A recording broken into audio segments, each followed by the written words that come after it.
A preliminary report from the Indiana Attorney General describes the conditions of an abortion clinic in South Bend, Indiana, where a prolific abortionist operated under 2020 presidential candidate Pete Buttigieg's watch as mayor.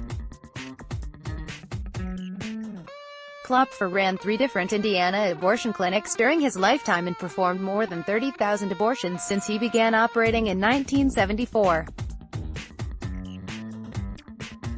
Authorities examined each of the clinics and detailed their findings in the AG report, which examines Klopfer's misconduct, the resulting suspension of his medical license, and the subsequent finding of more than 2,000 fetal remains from 2000 to 2002 in his home. Buttigieg served as mayor of South Bend since 2012, during the years while the late Klopfer provided general gynecological care, surgical and medical abortions, and vasectomies out of the Women's Pavilion Clinic, according to the report. It stated that Klopfer closed the Women's Pavilion in 2016 following the suspension of his medical license. The clinic stopped performing abortions in November 2015, according to the South Bend Tribune. Related, Indiana AG dropped a report on prolific abortionist Ulrich Klopfer on New Year's Eve.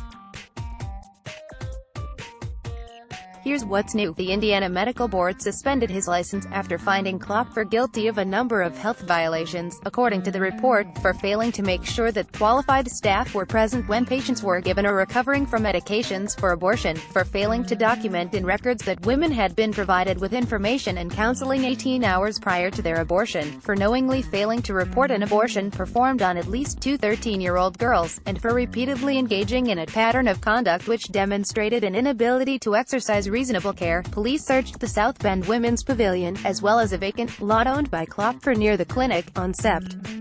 19 following the discovery of more than 2,000 fetal remains in Klopfer's garage, the report stated. At the Women's Pavilion, authorities did not find fetal remains but did find the building in complete disarray, covered in unsecured and scattered health records, with boxes, garbage, and debris stacked from floor to ceiling in each room. Upon entering the clinic, it was apparent that unsecured health records were strewn about the waiting area and throughout the facility, the report reads.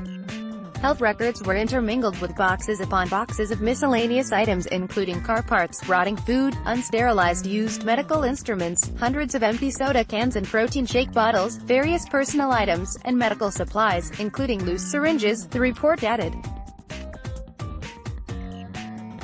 Some of the health records were soaking in an unidentified liquid and were covered in mold. Buttigieg's campaign did not respond requests for comment from the Daily Caller News Foundation about the conditions of the South Bend clinic. Buttigieg did comment on the discovery of fetal remains in September. Related, Rep. Banks calls for investigation of fetal remains, slams Buttigieg for abortion stances. I find that news out of Illinois extremely disturbing and I think it's important that that be fully investigated, Buttigieg said. I also hope that it doesn't get caught up in politics at a time when women need access to health care. There's no question that what happened is disturbing. It's unacceptable. Watch. Content created by the Daily Caller News Foundation is available without charge to any eligible news publisher that can provide a large audience. For licensing opportunities of our original content, please contact licensing@dailycallernewsfoundation.org. Let's block ads. Why?